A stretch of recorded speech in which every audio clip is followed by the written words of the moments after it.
Now, kamakailan, meron ako napanood sa YouTube, or nakita ko sa YouTube, maraming nag-bus dito sa palabas na to. At napansin ko rin po, mayroong ibang kakaibang kinikilos na based on my view, sa pananaw ko, parang lampas na sila sa kasanayan natin bilang mga Kristiyano sa pananampalataya natin. Parang nagkaroon ng extreme, no? Lumabas sila doon. Sa kabilang banda, meron pa rin mga ibang grupo na nakita ko rin. Sila naman, nagtataguyod sila ng pagsunod. Matindi yung kanilang pagsunod sa tradition. Ang basehan nila ng kanilang pananampalataya, kailangan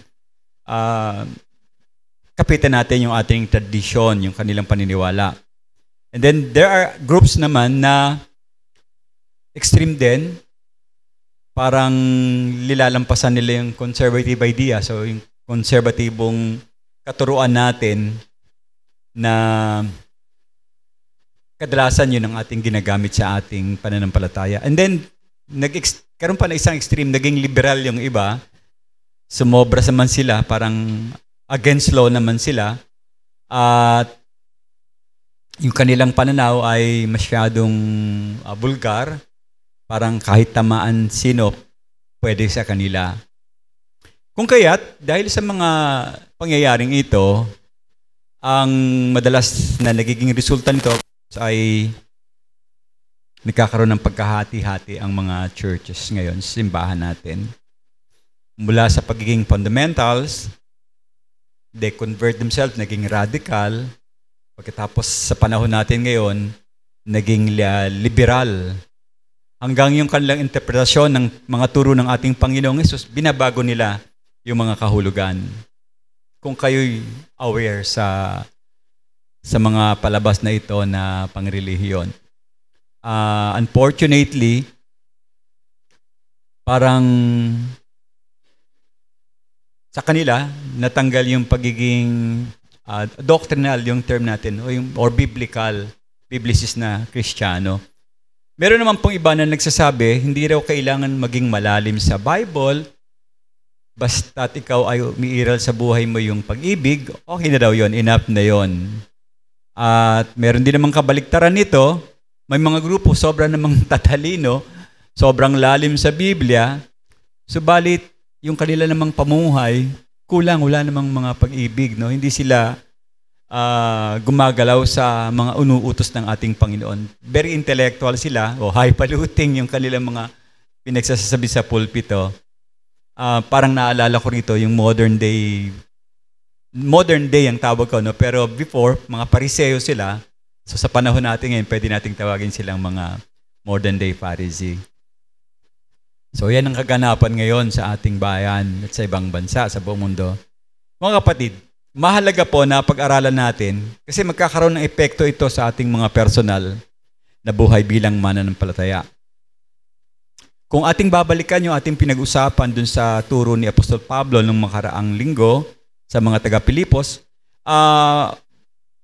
prior to sa pinag-usapan natin, ang kanyang goal ay idinadalangin niya ang mga taga-Pilipos na hindi lamang umunlad yung kanilang pananampalataya, kundi magkaroon din ng paglago sa kaalaman at sa karunungan ang mga taga-Pilipos. Balanse.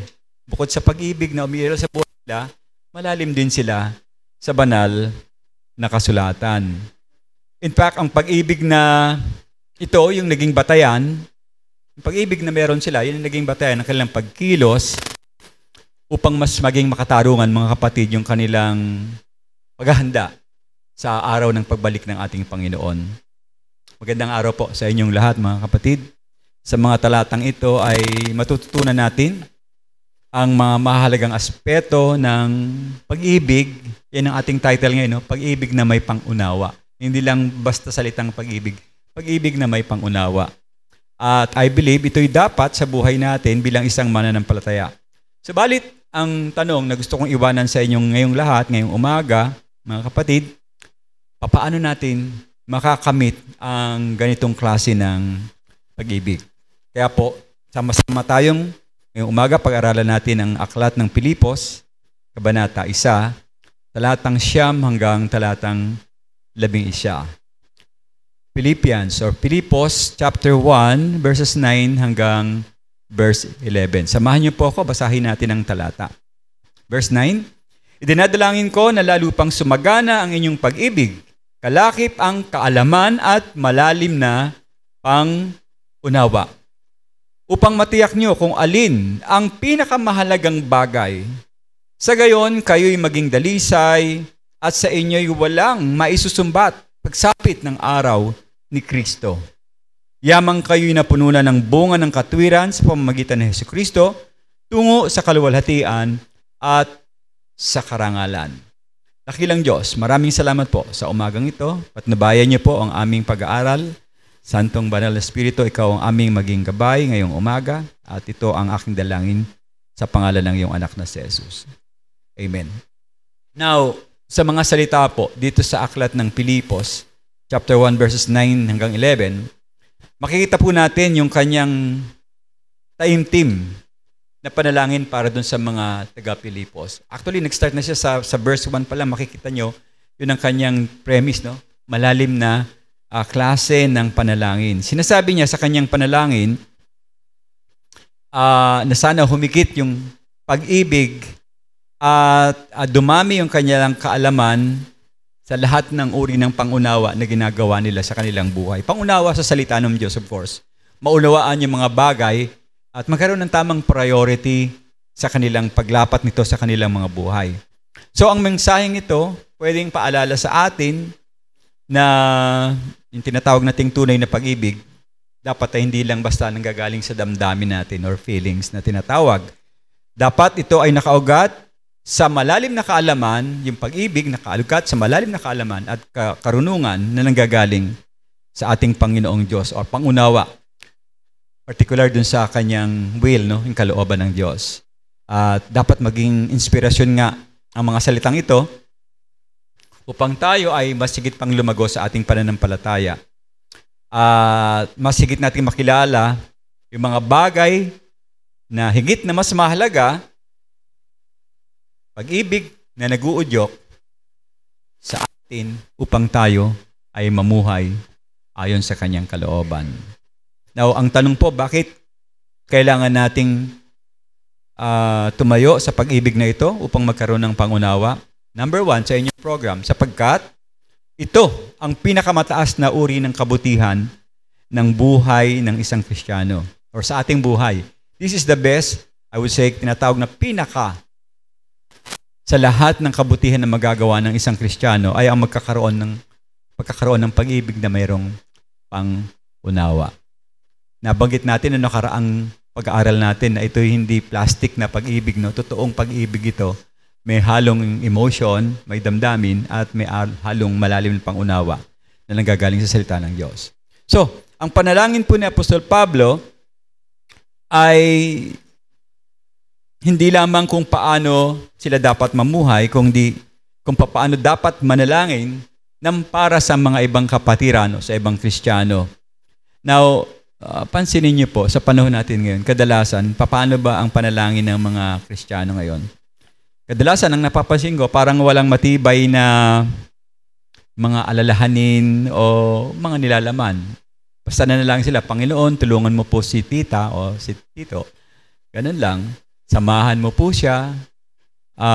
Tulungan mo siya, Diyos, sa kanyang buhay. O kaya, si Bless. Lord, i-bless mo si Bless. Ganun ba yung, yung panalangin natin? Parang masabi lang, no, na sabi nagpe-pray ka. Di ba dapat tinatanong mo, saan sasamahan? Anong tulong ang kailangan ng kapatid mo? Dapat maging detalyado tayo doon sa panalangin na yon.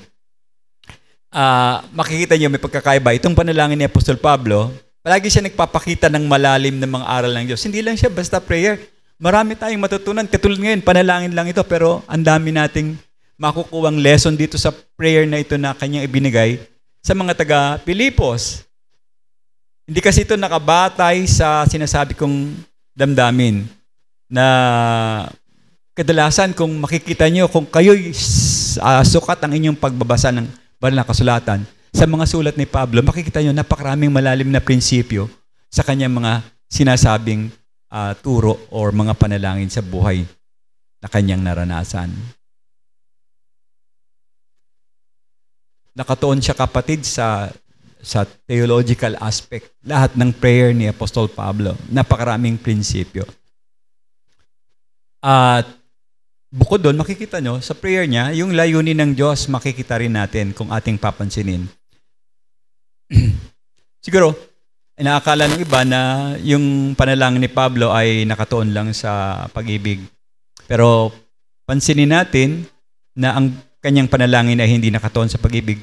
Basahin natin ang aklat ni Juan, 1 John, chapter 4, verse 16 to 21. Kung meron kayong mga banal na kasulatan, buksan niyo po sa 1 John, chapter 4, verse 16 to 21. Sabi doon, tayo ang nakakaalam at sumampalataya tayo sa pag-ibig na iniukol ng Diyos para sa atin. Ang Diyos ay pag-ibig, at ang nananatili sa pag-ibig ay nananatili sa Diyos. At ang Diyos ay mananatili sa Kanya. Sa ganitong paraan, verse 17, naging ganap ang pag-ibig sa atin upang tayo'y magkaroon ng katiyakan sa araw ng paghuhukom. Sapagkat kung ano siya, gayon din tayo sa sanlibutan ito. Walang anumang takot sa pag-ibig. Sa halip, ang ganap na pag-ibig ay nag-aalis ng takot, sapagkat ang takot ay mayroong kaparusahan. Ang sinumang natatakot ay hindi pa lubusang umibig. Tayo ay umibig sapagkat siya ang unang umibig sa atin. Ang sinumang nagsasabing iniibig niya ang Diyos, ngunit napupot naman sa kanyang kapatid, ay isang sinungaling. Sapagkat ang hindi umiibig sa kanyang kapatid na kanyang nakikita o hindi maaring umiibig sa Diyos na hindi niya nakikita. Ito ay ang utos na ibinigay sa atin ng ating Panginoon. Dapat ding umibig sa kanyang kapatid ang umiibig sa Diyos. So sa talata, hindi siya optional. Napipiliin mo lang kung sino yung iyong iibigin o mamahalin. Pag-ibig ay hindi optional. Ibig sabihin, kung ayaw mo, hindi mo gagawin, hindi mo siya ipapanalangin. Hindi po yun ganon, hindi tama yon. Para sa ating mananampalataya, take note, nakatali ito sa pinaka-essence ng pagiging Kristiyano ng isang tao. Yung panalangin may pag-ibig. Meron pa siyang isang sinabi, si Apostol Juan, sa unang 1 pa rin, Kabanata 3, talatang 14. 1 John chapter 3, verse 14. Nalalaman nating nakatawid na tayo sa kamatayan, patungo sa buhay, sapagkat minamahal natin ang mga kapatid. Listen to this. Ang hindi nagmamahal ay nananatili sa kamatayan. Ganun yung kanyang bagsak ng kanyang salita. Ibig sabihin, dapat nagbubunga talaga sa buhay natin yung tamang ideology ng pag-ibig. Pag-ibig talaga, kahit sino, hindi yung sarili mo, yung iba, yung Diyos, ang mauuna. Isa pa po, alam natin na binuod ng Panginoon, siguro aware naman kayo dito, yung kautusan, 2 utos na lang ngayon, di ba? 10 na naging 2. Alam niyo yan, di ba? Ibigin ng Diyos at sino? Alam niyo, ang ating kapwa. Di ba? Nandun niya sa Matthew 22, 37 to 40. Kaya nga, maliwanag yung prinsipyo, hindi ka lalago sa pag-ibig kung hindi mo mamahalin ang ibang mga kapatid.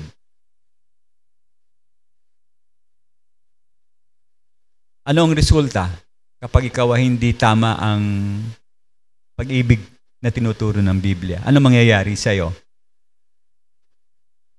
Magiging ano ka? Madamot? Ano pa?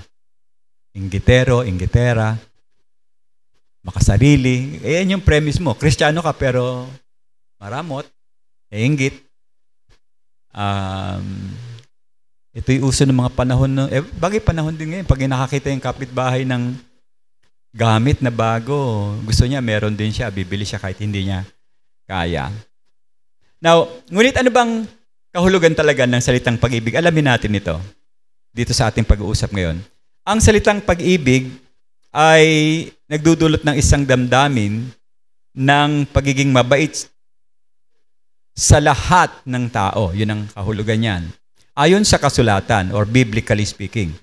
At ito'y hindi ayon sa pananaw ng kultura o pananaw ng mga iba-ibang paniniwala. Ang pag-ibig po ayon sa Biblia ay hindi kailanman laban sa katotohanan. It always goes and flows with the truth. Kung anong sinasabi ng katotohanan, yun ang ibig sabihin ng pag-ibig ng ating Panginoon. Ito ay nakabatay mismo kasi at nakaayon sa katotohanan ng banal na kasulatan. Isa pa, ang pag-ibig ayon sa Biblia ay isang nagmamalasakit. Pag nagmamalasakit, kasama yung pagsasakripisyo.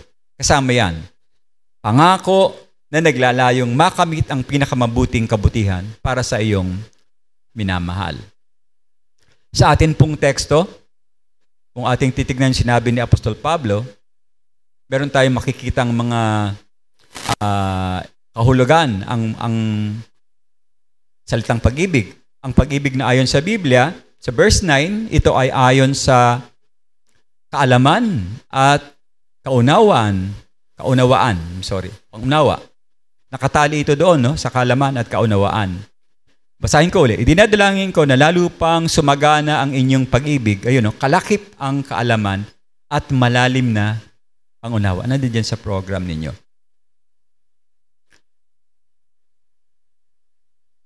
Balikan natin, yun ang kanyang layunin, Apostol Pablo, yung kanyang dalangin sa Diyos na sana ang mga taga-Pilipos ay lumago sa pag-ibig na may kalakip na malalim na pangunawa at kaalaman. Now, ano po bang ibig sabihin nito? Yun ang ating pag-usapan.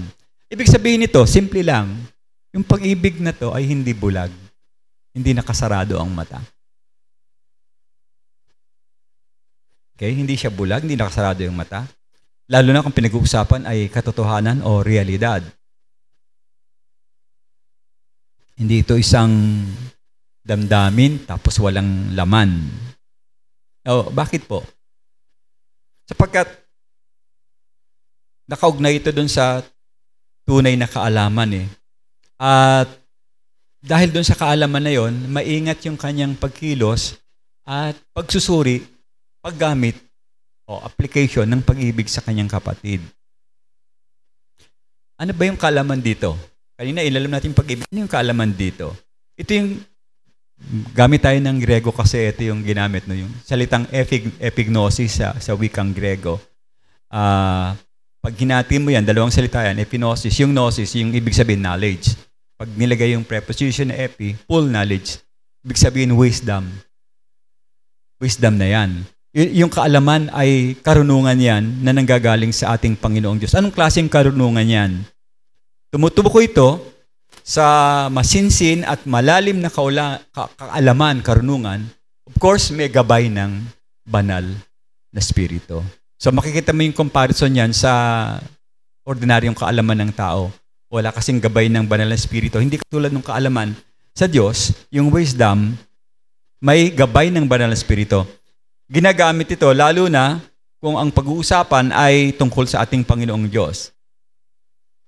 Ibig sabihin, dahil sa kaalaman na yan, makikilala mo kung sino ang ating Panginoon. Makikita mo siya kung ano mga bagay na kanyang patungkol sa esensya ng ating Panginoong Diyos. Paano ba ito na ipapahayag itong pagkaalam sa Diyos? Maari nating itong makita sa pamamagitan ng kanyang salita.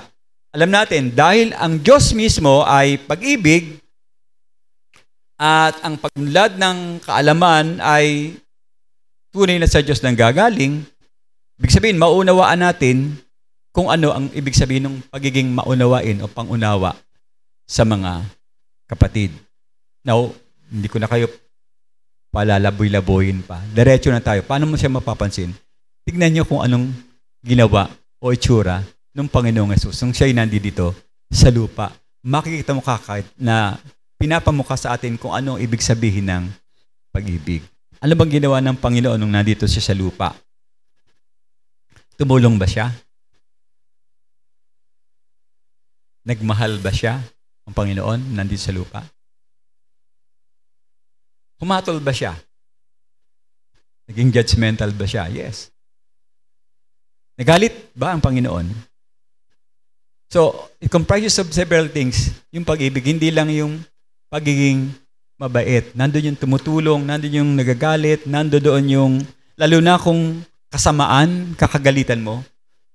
Implication yan, pagpapakita ng tunay na pag-ibig yan. Hindi ka natutuwa sa mga bagay na masama. Now, paminsan-minsan po, personally ako, nakakatanggap ako ng mga, paano ko ba sabihin? Kritisismo. Sabi nung ibang mga kakilala ko, kulang daw ako sa galit. Hindi daw ako kasi nagre-react pag mayroong isang tao na gumawa sa akin ng masama. Baliwala lang, binabaliwala ka lang, hindi ako nagagalit. Kulang ka sa galit, pastor. Ginagawan ka na nga ng mali, hindi ka pa nagagalit. Hindi ko alam kung napansin nyo sa akin yun. Hindi talaga ako masyadong mahilig mag-react eh. Tinatahimik ko lang. Parang mali nga rin yata yung bagay na yan. No? Kasi yung pagkakaroon ng galit, tama ba baby? Hindi ako nagagalit ano? Alam nila sila nagagalit. Minsan nagpapaliwanag lang. Lakas na. Yung pala hindi pala galit. Nagpapaliwanag lang. Taas na yung boses.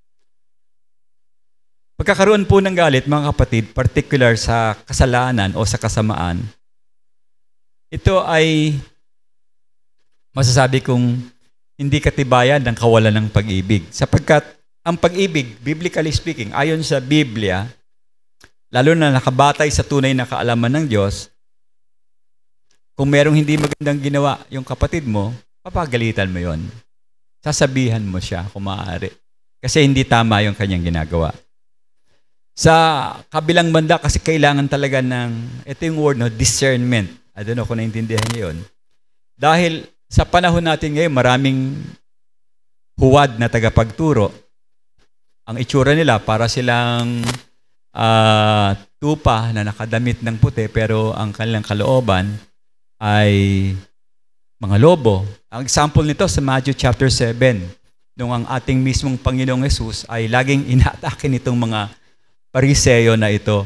Puntahan po natin yung Mateo chapter 7. Kung minsan itong Matthew chapter 7 ito, taken out of context ng iba, no? Para hindi kayo maligaw sa Matthew chapter 7, sino ang kausap ng Panginoon dito sa talatang ito, sa Matthew chapter 7? Ang mga Pariseo. Okay? Para maintindihan. Kasi sinasabi, huwag kang mahahatol kasi nakalagay sa Biblia yan. Hindi ikaw ang kausap doon ng Panginoon, ang mga Pariseo. But by implication siguro pwedeng gamitin. Pero tignan natin, Matthew chapter 7 verse 1. Sabi doon, huwag kayong humatol upang hindi kayo mahatulan. Sapagkat sa hatol na inyong ihahatol ay hahatulan kayo at sa panukat na gagamitin ninyo ay susukatin kayo. Bakit nakikita mo ang puwing sa mata ng iyong kapatid, subalit hindi mo napapansin ang troso na nakabalandra sa iyo mismong mga mata? Paano mo nasasabi sa iyong kapatid, halika't alisin ko ang puwing sa mata mo, pero gayong ikaw ay may nakahambalang sa sarili mong mata na troso? Ikaw ay isang mapagunwari, sabi ng Panginoon. Tanggalin mo muna ang troso sa sarili mong mata nang sa gayoy makakita ka ng malinaw upang maalis mo ang puwing sa mga mata ng iyong kapatid. Then verse 6, huwag kang magbigay sa aso ng sagradong bagay at huwag ninyong ihagi sa harap ng mga baboy ang inyong mga perlas. Tatapak-tapakan lamang nila ito at baka balingan pa kayo lapain. Nakuha niyo ba yung talata? anong dating sa inyo? Parang hypocrisy yung subject, di ba? Umahatol kasi sila. Hinahatulan kasi nila ang Panginoong Hesus ng mga panahon na yun eh. Masyado silang mapagmalaki, mataas yung tingin nila sa sarili nila. Itong mga Pariseyo. Piling nila sila yung pupunta sa langit, yung iba, hindi. Pero pag binasa nyo, nagpatuloy kayo, magbabago ng tema dyan ng Panginoon. Pagkaraan ng mga ilang talata, nagbigay na siya ng babala. Nando doon sa verse 15. Pinag-iingat ang mga kapatid dahil mayroong mga huwad na propeta at sila nga yung tinutukoy ng Panginoon. Diniretso niya yung mga Pariseyo, mga lobo na nakadamit ng tupa. Mag-ingat kayo sa mga huwad na propeta. Lumalapit sila sa inyo ng nakadamit tupa. Ngunit ang loob ay mga mababangis na asong gubat. Ito sa pagkakataong ito, pumasa ang mga taga-Pilipos dito.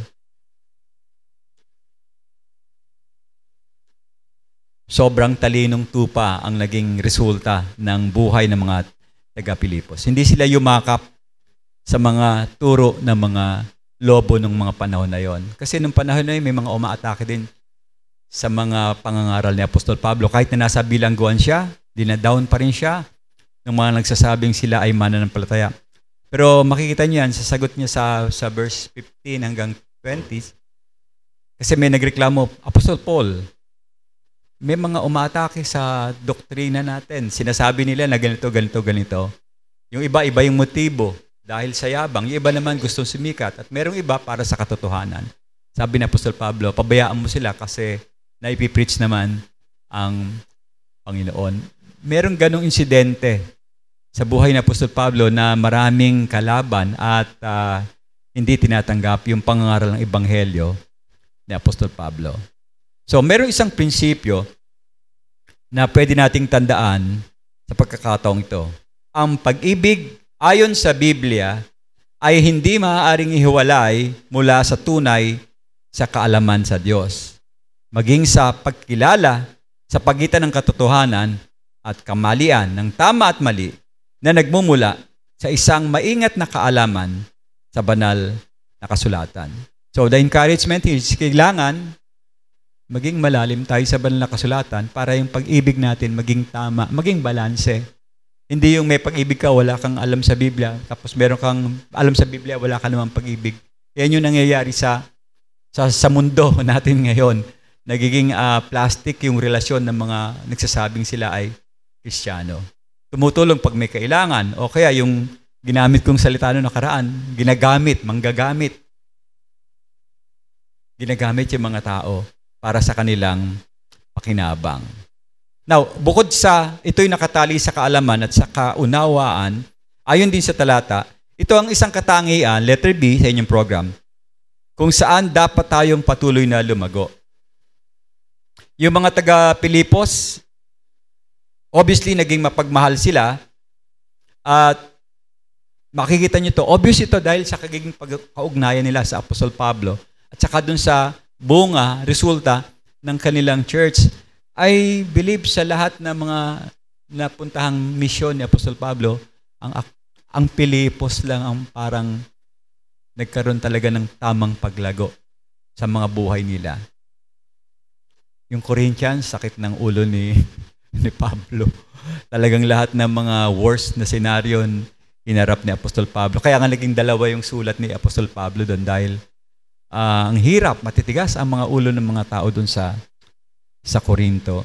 So yung mga taga-Pilipos talagang naging mapagmahal sila at dahil sa kaugnayan nila kay Apostol Pablo, yung tinatawag nating, nakita natin yung pag-ibig na ito, pinagsikapan nila yan at grabe yung kanilang naging result doon sa kanilang pagsuporta sa gawain ng Panginoon. Now, nais ko po kayong tanungin mga kapatid. Mga tatay dito, kilala nyo naman kung sino yung mga tatay dito kasama ko. Patuloy niyo bang minamahal ang inyong mga asawa? O mga nanay naman, ganun din. Patuloy ba ang inyong pagmamahal sa inyong mga asawa, mga anak, patuloy bang minamahal ang inyong parents, mga magulang? At kayo naman mga magulang, mahal niyo ba ang inyong mga anak? Now remember this, tandaan niyo, itagahan niyo sa bato, yung pag-ibig na ito, panghabang buhay na proseso. Panghabang buhay na proseso. Kahit na hindi kayo binibigyan ng load, mahal pa rin kayo niyan. Siguro po, mas makakatulong sa atin ng higit nito upang maunawaan natin itong salitang pag-ibig. Parang additional na pwede niyong gawin sa buhay. Nakalimutan ko. Iniisip ko kahapon kung anong gagawin ko, nakalimutan ko rin. Pero I'll try to make a copy next. Gusto ko gumawa sana ng parang bookmark, nakalagay 1 Corinthians chapter 13 verse 4. Ba't ba nakalimutan ko? May photo paper na ako bibigay ko sana sa inyo. Kasi pag ito na memorize natin, hindi lang memorize nagawa natin sa buhay natin, magiging tama yung application natin ng pag-ibig. Ano pong sabi doon? 1 Corinthians 13:4. Ang pag-ibig ay matyaga at mabait.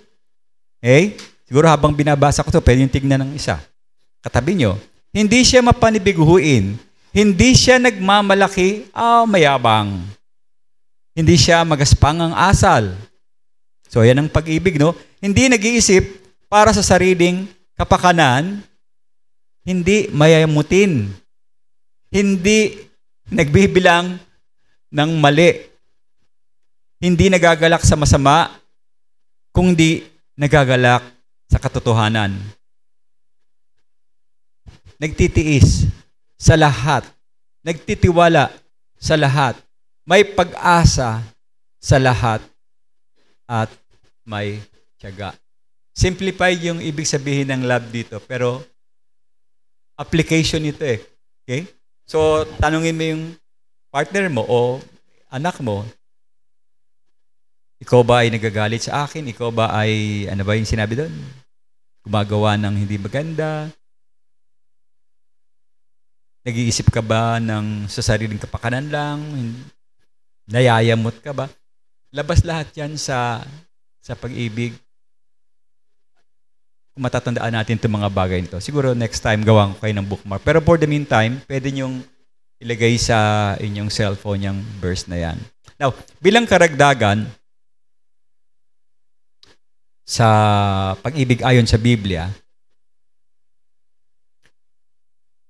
kasama mga kapatid yung sakripisyo. Sa sakripisyo natin sa sarili natin. Kasi unang-una minahal tayo ng Panginoong Diyos. Nakita natin yung pag-ibig ng Panginoong Diyos, binigay niya yung kanyang sarili. Inalay niya yung kanyang sarili para sa atin. Galatians chapter 2 verse 20. Kasi madalas ginagamit John 3:16. Gamitin naman natin ngayon Galatians 2:20. Namatay na akong kasama ni Kristo sa krus. Hindi na ako nabubuhay ngayon, kundi si Kristo na ang nabubuhay sa akin. Galatians 2:20. At ang buhay ko ngayon ay sa pamamagitan ng pananampalataya sa anak. And that's yung last phrase. Anak ng Diyos na nagmahal sa akin at naghandog ng kanyang buhay para sa akin. Kasama po ang sakripisyo sa sinasabi nating pangunawang pag-ibig na yan. Gayunpaman, bagamat napakaraming mga sinabi kong taos-pusong mga Kristiyano ang mga naglilingkod sa Diyos, hindi nila ito tinatanggap. Hindi nila tinatanggap yung pag-ibig ayon sa Biblia. Maraming mga Kristiyano ngayon ang kanilang tinatanggap ay yung maling aral at naging popular na kanta. Ang sabi diyan, learning to, o ganun ba yung sinasabi ng Biblia? And then yung kaduktong, this is the greatest. Alam nyo, fans ako ni George Benson, siyang compose niyan. Pero hindi ko tinatanggap tong kanta na ito sapagkat maling-mali. Learning to love yourself is the greatest love of all. Mali po siya. Salungat po yan. Ulit, salungat yan sa panalangin ni Apostol Pablo na kung saan ay hindi siya biblical, hindi siya ayon sa Biblia. Dahil kasama po ang pagsasakripisyo sa sarili, pagpapahalaga sa sarili. At, hindi kasama yon, no? Kasi sa learning to love yourself, parang pag-ibig sa sarili yung pinaiiral, kasalungat ito. Ang katunayan po, mas dapat nating pahalagahan sino? Ang ating mga anak kaysa sa ating sarili. Nako, tataas ang kilay ni Bern. Dapat mas importante ang mga anak kaysa sa ating sarili. Philippians chapter 2, verse 3 and 4. Huwag ninyong gawin ang anuman dahil sa pansariling hangarin o dahil sa kayabangan. Sa halip, magpakumbaba kayo at ituring ang iba na mas mahalaga kaysa sa inyong sarili. Palahagan ninyo ang kapakanan ng iba, hindi lamang ng kapakanan ng inyong sarili. So, labas talaga siya, hindi siya learning to love yourself. Learning to love everybody. Mahal ang iba. Kaya mga kapatid, dapat nating hikayatin, I would say, at bigyan natin ng wastong panindigan ang ating mga anak upang maging katulad niya ang Panginoong Diyos. Okay? Sa bahagi ng pag-ibig ayon sa Biblia. Dapat sa atin manggaling yung turo sa mga anak natin na matutunan nila yung tamang pag-ibig sa ating Panginoon.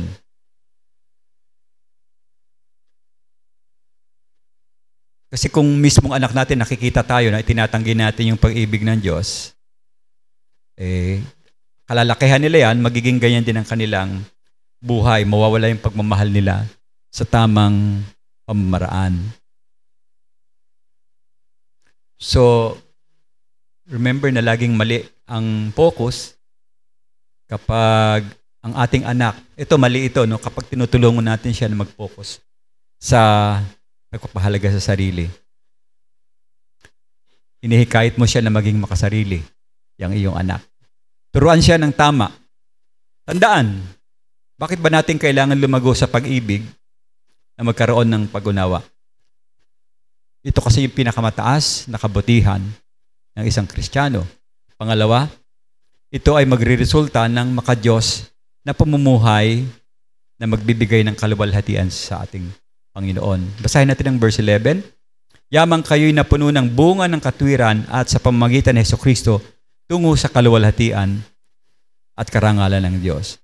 Now, yung pong talatang 10 at saka yung talatang 11, siya yung resulta ng verse 9. Okay? At shortcut na lang, yung 9, 10, 11, merong 5 akong nakita na aspeto para mabuo natin, mga kapatid, yung pagiging makadiyos sa buhay natin. Para tayo maging tunay na makadiyos sa buhay natin, magamit natin itong mga bagay na ito. Number 1, dapat wasto ang ating priority. Dapat tama ang ating prioridad sa buhay. Nasa verse 10 po. Sabi doon, upang matiyak ninyo kung alin ang pinakamahalagang bagay. Mahalaga, mga kapatid, ituon natin ang ating buhay sa pagmamahal sa Diyos. Yun ang una. At ibatay natin to sa tunay na kaalaman at kaunawaan. Sapagkat kung yan ang nasa gitna ng ating buhay, ang lahat ng bagay mapupunta sa tama. Kung Christ is the centered, salita ng Diyos is centered sa buhay natin, everything will fall sa tamang direksyon. So itatama niya yung priority. O, tanungin ko kayo, anong priority niyo? Family or God? God or kayamanan, pera?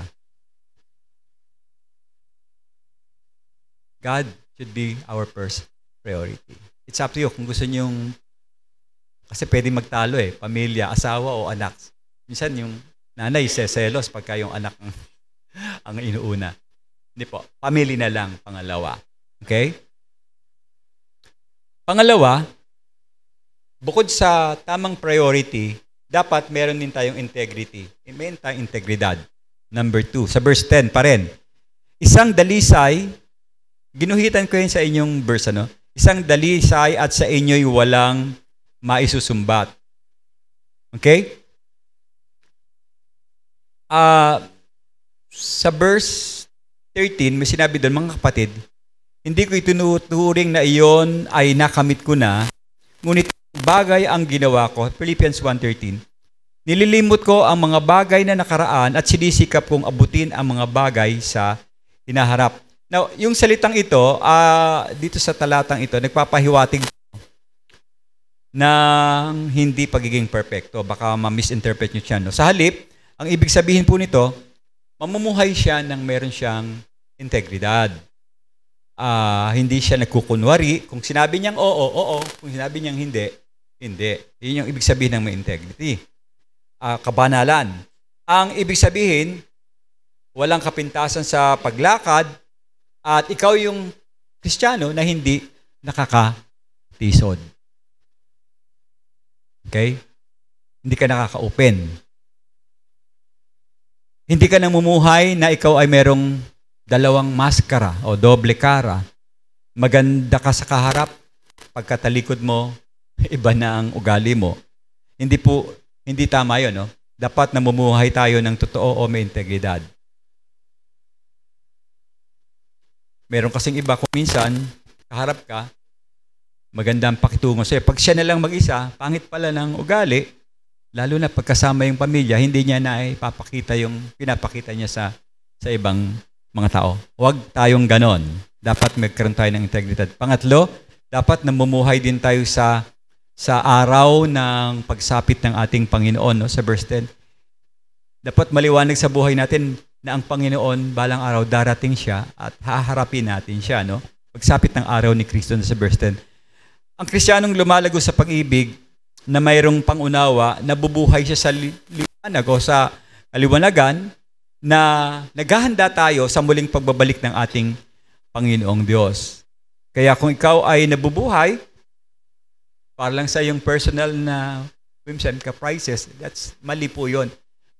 Maging ang pamumuhay natin ngayon nakatakda sa pag-aabang natin.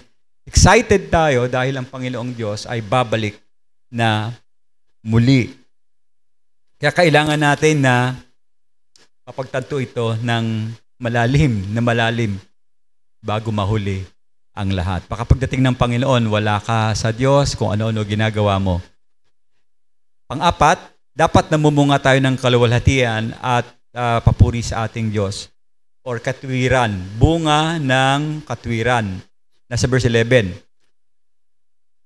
Nagtiwala tayo sa Panginoon, tagapagligtas at binibilang natin ang Diyos na nagbigay sa atin ng katwiran sa buhay natin, sa account natin. Ngayon, yung katwiran na yon, magiging paraan natin yung premise para maging matuwid tayo sa ating paglakad. Kasi galing sa Kanya yung katwiran na ibinigay sa atin. Tinatawag ito sa theology ng imputation ng righteousness. So, ang buhay Kristiyano ay isang proseso ng paglago sa matuwid na pagkatao at mga gawa. Hindi ito instant na pag naging Kristiyano ka, matino ka kagad. May proseso yan. May araw-araw na ikaw ay kailangang mabago at sa tulong ng Banal na Espiritu, magkakaroon ka ng tamang gawi sa buhay mo. Gaya ng pinahihiwatig ng talata, dapat mayroon kang bunga. Ando doon sa talata. Meron tayong bunga. Madali ba mamunga? Mahirap din, di ba? Maraming mga pagsubok at pag-aaral na iyong gagawin. So habang lumalago tayo sa tunay na kaalaman ng Diyos at pangunawa, sa pamamagitan ng Kanyang salita, dapat yung bunga ng Espiritu ay mamutawi sa atin. Ano ba ang unang bunga ng Espiritu? Sige nga, ano sabi doon? Yun, alam natin. Pag-ibig. Nasa unang listahan. So dapat maging tama yung ating pag-ibig, mga kapatid. Now, sa Titus chapter 2, verse 14, siya ang naghandog ng kanyang sarili para sa atin upang tayo'y palayain sa lahat ng kasamaan at linisin upang maging sambayan ng kanyang pag-aari at masigasig sa paggawa ng mabuti. Then lastly, number 5, mabunga ng kaluwalhatian at again, pagpupuri sa Diyos. Nasa verse 11 yan. So habang nananagana tayo sa pag-ibig na may pangunawa, halimbawa, lumalago na tayo doon, at nagiging tama na yung ating pagiging makadiyos, yung ating pamumuhay, yung katangian ng mabubuting gawa, lumalabas na sa buhay natin, nahahasa na tayo dahil, of course, may kapangyarihan ng Diyos na tumutulong sa atin. Palagi natin siya makapagkalooban ng luwalhati at papuri sa ating buhay. Mga kapatid, ang pinakalayunin po ng buhay Kristiyano ay ang pagluwalhati natin sa Diyos. At kailangang tamasahin natin to magpakilanman ginagawa natin. Lahat dapat ang kinikilos natin, iniisip natin, sinasabi natin, dapat will give glory sa ating Panginoong Diyos. At ito'y mangyayari lamang, maluluwalhati mo ang Diyos kung sagana ka ang buhay mo sa pag-ibig na may pang-unawa. Okay?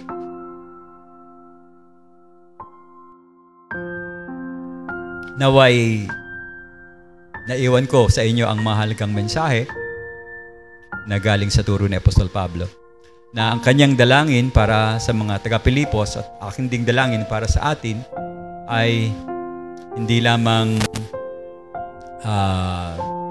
lumago kayo sa pananalangin, kung hindi magkaroon kayo ng pag-ibig na mayroong pangunawa sa lalim ng turo ng ating Panginoong Diyos.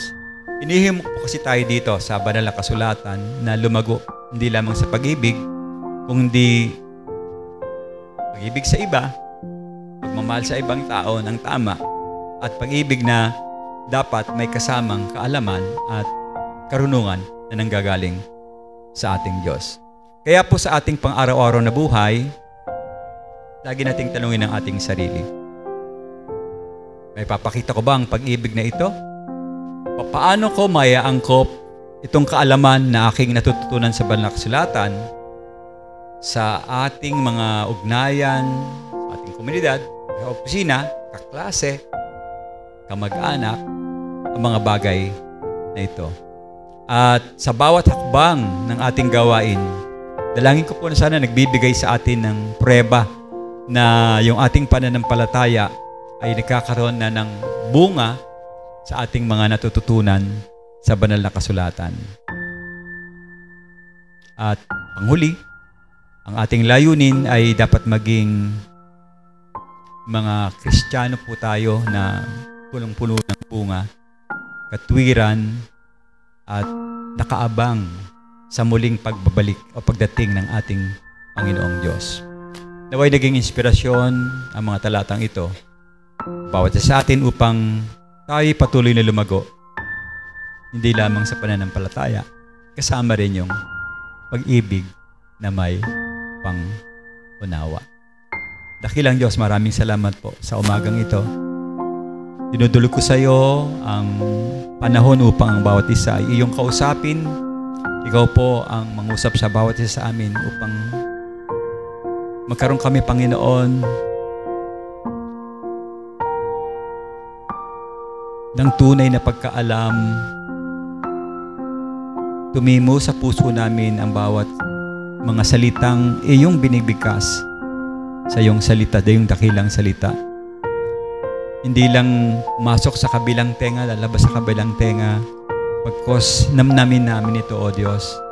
Pamuhay namin, matutunan ng tama ang paggamit ng salitang pag-ibig na may kalakip na pangunawa, upang aming pagmamahal sa kapwa ay maging tama rin, katulad ng iyong ipinakita doon sa krus ng Kalbaryo. Isang ehemplo na dapat ay nagbubunga rin sa buhay ng bawat mananampalataya. Kung gaano mo minahal ang sanlibutan, pinagkaloob mo ang iyong sarili upang ang bawat isa sa amin magkaroon ng daan sa kaligtasan, magkaroon ng buhay na walang hanggan. Ganoon din, Panginoon, ang aming pong dalangin, magamit kami bilang instrumento sa pagpapalagana po ng iyong dakilang ebanghelyo, ng iyong mensahe, ng iyong mabuting balita, upang masigit pa naming maabot ang mga taong hindi pa tunay na nakakikilala sa iyo. Maging ito man ay mahal namin sa buhay, kapitbahay, kaopisina, kakilala. Ikaw po, Panginoon, ang malugod at mabigyan ng papuri sa bawat pag-abot namin sa mga tao. Maraming salamat po sa pangalan ng iyong anak na si Jesus. Ito ang aming dalangin. Amen.